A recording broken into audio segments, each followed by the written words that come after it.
போகிறான். தித்திக்கும் தேர்ந்தமிழ் திக்கெங்கும் பரவட்டும் முத்தமிழ்தாய் என் முதற்கண் வணக்கங்கள்.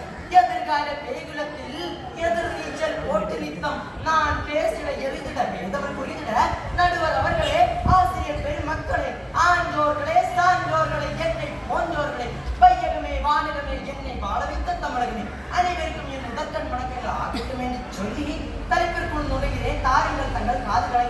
நான் நெகிழிய தவிர்ப்போம் என்னும் தலைப்பில் உங்கள் முன் ஒரு சில வார்த்தைகள் கூறலாம் என வந்துள்ளேன். இயற்கையின் தலையில் நாம் சுத்தியலால் அடிக்கிறோம், பின்பு அது எப்படி நகர்கிறது என்று வேடிக்கையை பார்க்கிறோம் என்கிறார் ஒரு ஆங்கில அறிவியல் அறிஞர். வீடும் நாடும் நமது இரு கண்கள். வீடானாலும் சரி, நாடானாலும் சரி, அதை சுத்தமாக வைத்திருப்பது நமது கடமை. சுத்தம் என்பது நமது சுய நடவடிக்கைகளில் இருந்து தான் வருகிறது.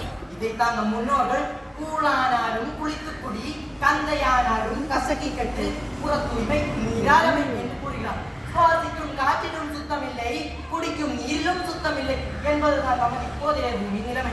இளைஞர்களே, இதுதான் நமக்கு செழுமையா?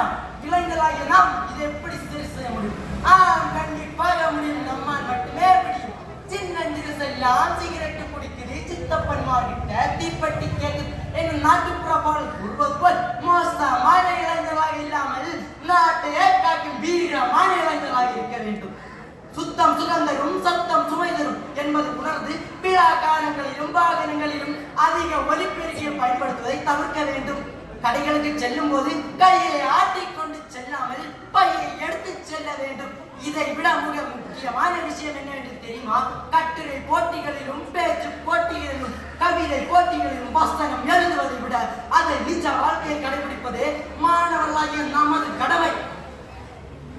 உண்மையில் ஒரு மனிதனை சுற்றி இயற்கை சூழல் எவ்வாறு இருக்க வேண்டும் என்று தெரியுமா?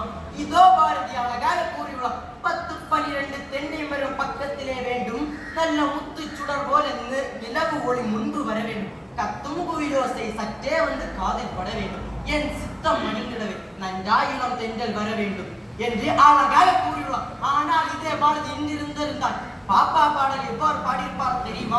பல லட்சம் வாகனங்கள் புகையை தள்ளுகிறது பாப்பா, நல்ல முத்து சுடர் போல நெகிழ்ப்பைகள் பளபளக்குகிறது பாப்பா, அவை பூமிக்கு மேலே நின்று மழை நீரை உள்ளே விடாமல் தடுக்கிறது பாப்பா, சாலைகள் மக்கள் துப்பும் எச்சில்கள் எல்லாம் நல்ல நோய்களை பரப்புகிறது பாப்பா, இதையெல்லாம் சகித்துக் கொண்டு வாழ பழகிட்டோம் பாப்பா என்று மனம் நொந்து பாடியிருப்பார்.